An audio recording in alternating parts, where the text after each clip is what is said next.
لو أنزلنا هذا القرآن على جبل لرأيته خاشعا أنزلنا هذا القرآن على جبل لرأيته خاشعا أنزلنا هذا القرآن على جبل لرأيته خاشعا متصدعا من خشية وتلك الأمثال نضربها للناس لعلهم يتفكرون.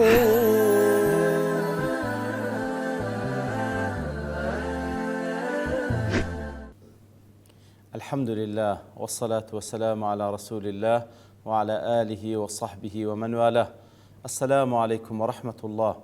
بەڕێزان خۆشحاڵم لەوانەی 570 لەوانەکانی تەفسیری قورئانی پیرۆز بێم و خزمەتتان بەمەبەستی ڕەزامەندی رب العالمین و هیوادارم ئێوەی ئازیز سوودی لێوەربگرن. أعوذ بالله من الشيطان الرجيم بسم الله الرحمن الرحيم هو الذي خلقكم من طين ثم قضى أجلا وأجل مسمى عنده ثم أنتم تمترون.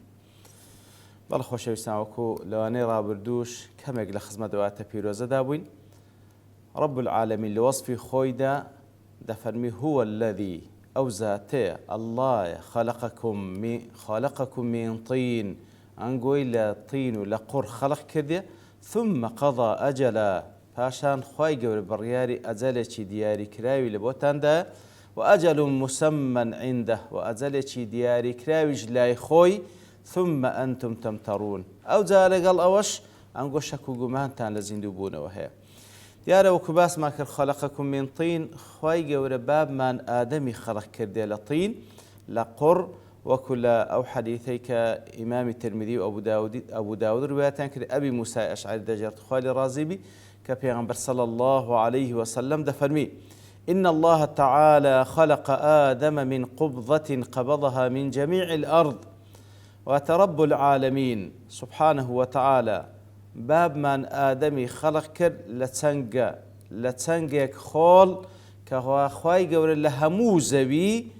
هەموو زەوی کۆکراوەی هەموو زەوی بوو چەنگێک خۆڵی هەڵگرت. فجاء بنو آدم على قدر الأرض کەواتە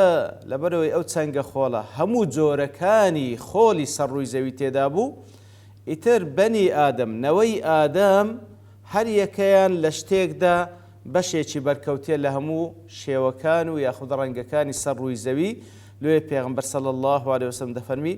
فجاء منهم الأحمر والأبيض والأسود وبين ذلك. ئیتر لەنەوەی ئادەم دەبینی کەسی وا هەیە سۆرە، کەسی وا هەیە سپیە، کەسی وا هەیە ئەسمەرە و ڕەشە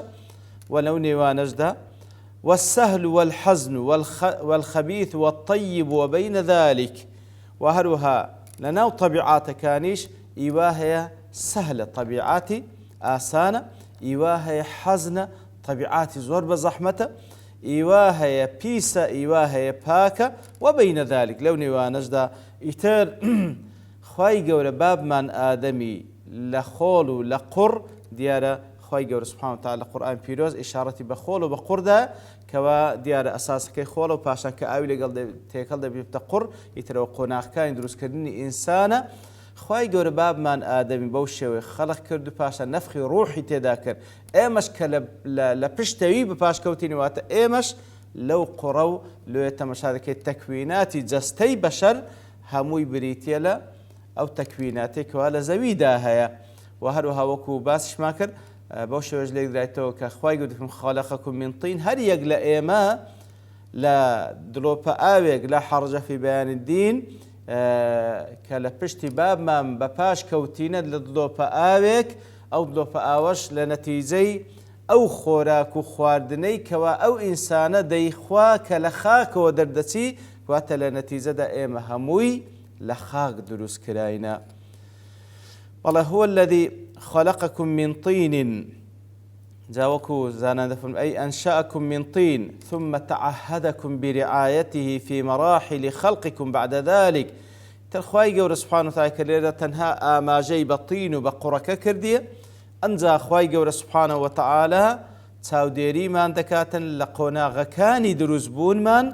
وەکو لە ئاەتی تر خوای گەورە تەفسیلی زیاتر پێدا لەوانە لە سوورەتی ئەلعنکەبوت وەلەقەد خەلەقنا الئینسانە من سولالة من طین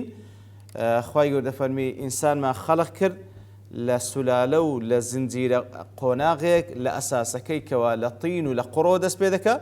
ثم جعلناه نطفة في قرار مكين كدمان نطفيك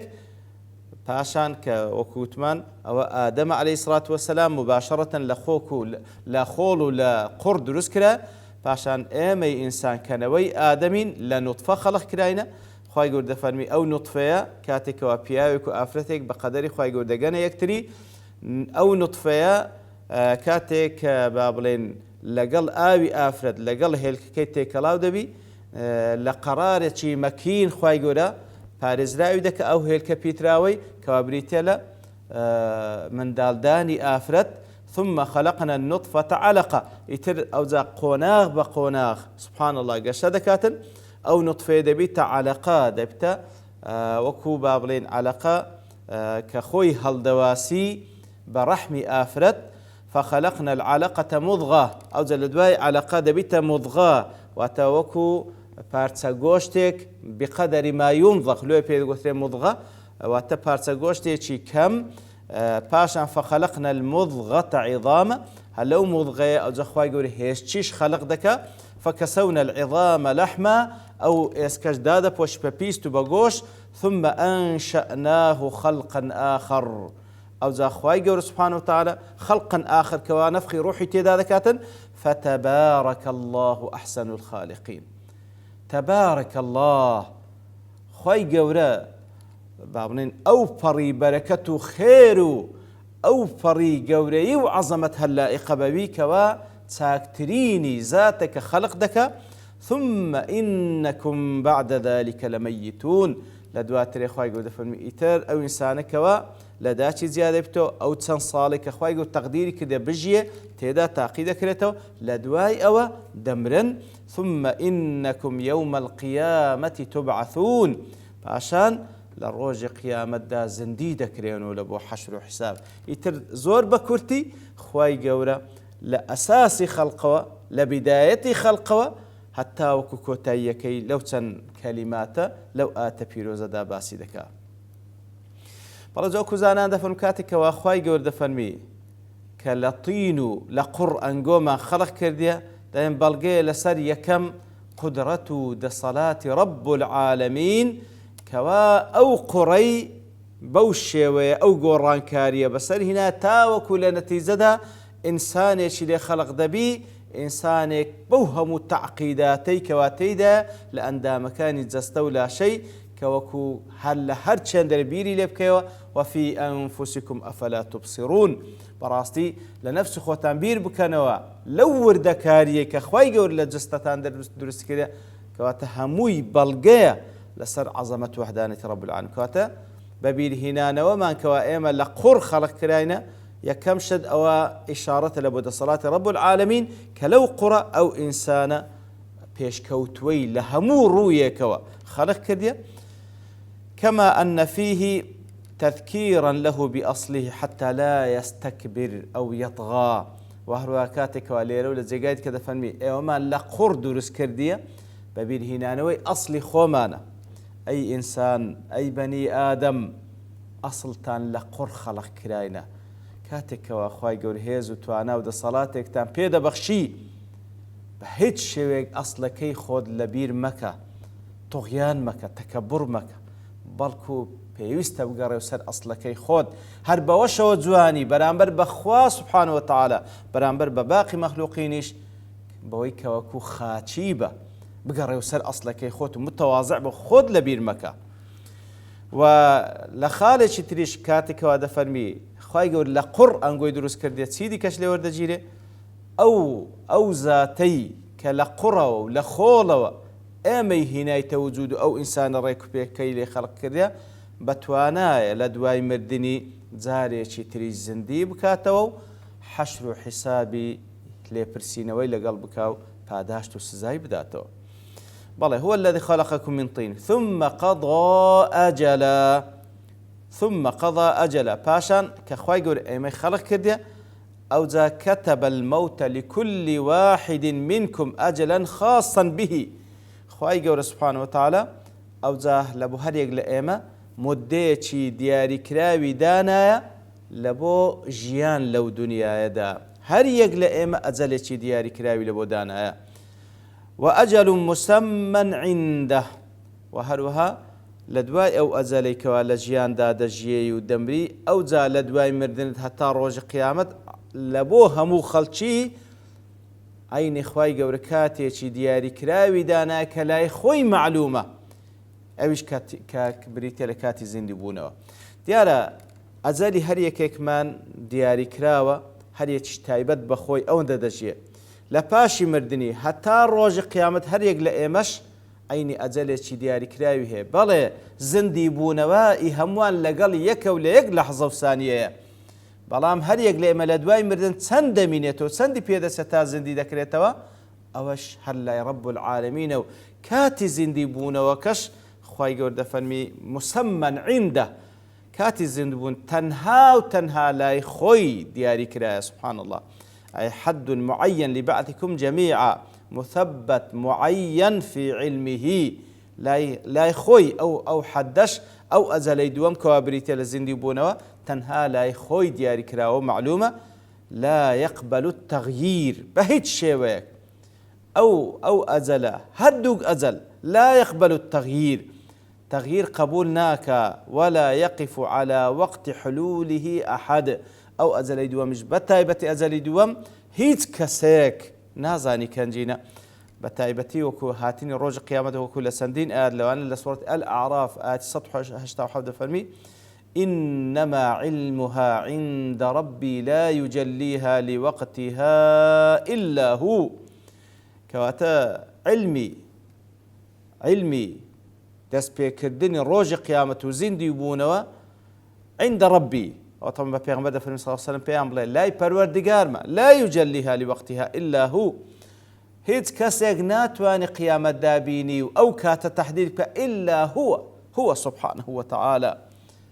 وكل سورة طه دفرمي أكاد أخفيها ليقل تفسير كان دفرمي أي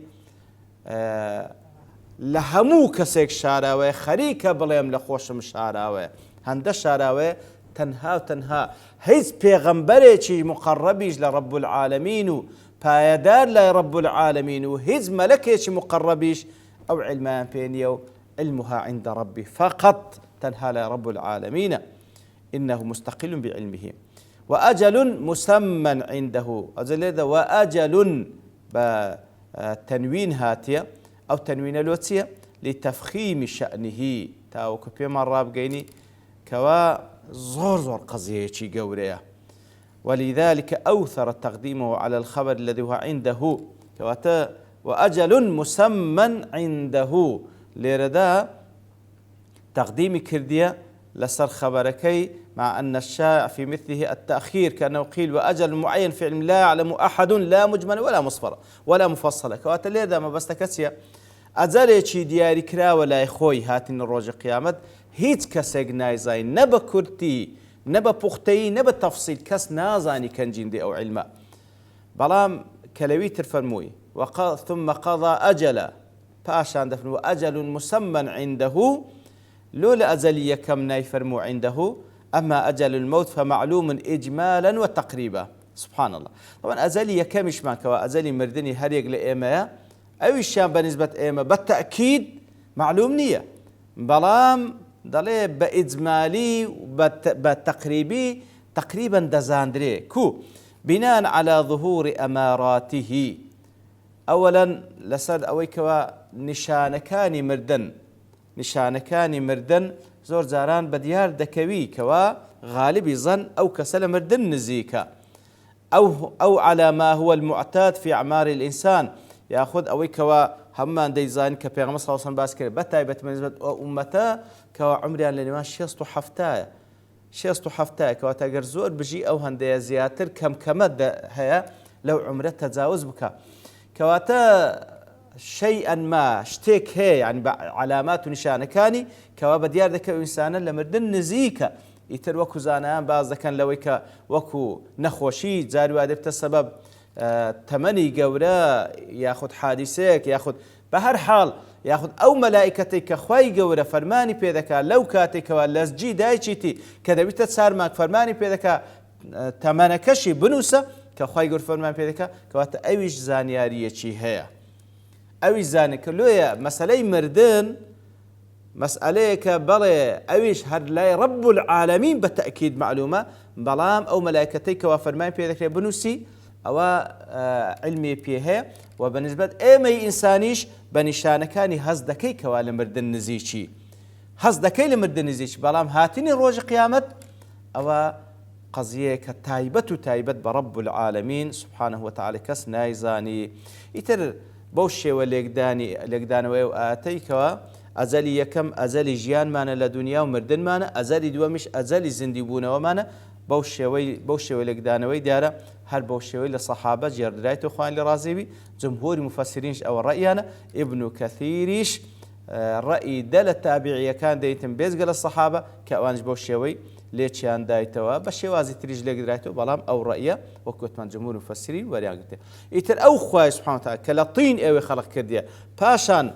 ئەجەلێکی لۆتان دیاری کردیە و ئەجەلێکی دیاری کراویش دە بۆ زیندوو بوونەوەتان ئەو جا لەگەڵ ئەوەش ثم أنتم تمترون ثم لە بۆ ئیستبعادە و ئیستینکارە کەواتە بەڕاستی زۆر عەجیبە لە پاشەوەی کەوا علمتان بۆ هەیە کە خوای گەورە ئەوها بەو قدرەت و دەسەڵاتەی خۆی ئەنگۆی لە تین خەڵق کردێ و ئەجەلیتان لە بۆ دیاری کردێ، ئەو جا لەگەڵ ئەوەش هێشتا شەک و گومانتان هەیە لە زیندوو بوونەوە. کەواتە لە دوای بە دیارکەوتن ئەو هەموو حجە و بەڵگەیە لەگەڵ ئەوەش زۆر شتێکی دوورە لە عەقل و مەنتیقی ئینسانیش دوورەکەوە ئەو ئینسانە زیندی بوونەوە بە دوور بزانیتن. ئیتر بەو شێوەیەش خوای گەورە سوبحانه وتعالى باز لە ذاتی خۆی دەکا کەوا خالقی ئێمەیە بێجگەلەوەی کەوا خالق ئاسمانەکان و زەویە و هەروەها دەیکاتە بەڵگەش لەسەر زیندوو بوونەوە شتێکی زۆر عەجیب و غەریب و دووریشە کەوا ئینسان لە دوای بینینی دەسەڵات خوای گەورە لە خەڵقی ئاسمانەکان و زەوی لە خەڵقی خودی خۆی ئەوجا پێی وابیتن شەک و گومانی هەبیتن لە زیندوو بوونەوە خوا پەناماندا. وصلى الله وسلم على نبينا محمد وعلى آله وصحبه أجمعين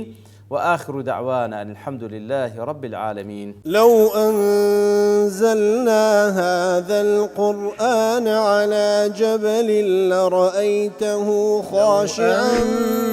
أنزلنا هذا القرآن على جبل لرأيته خاشعا أنزلنا هذا القرآن على جبل لرأيته خاشعا متصدعا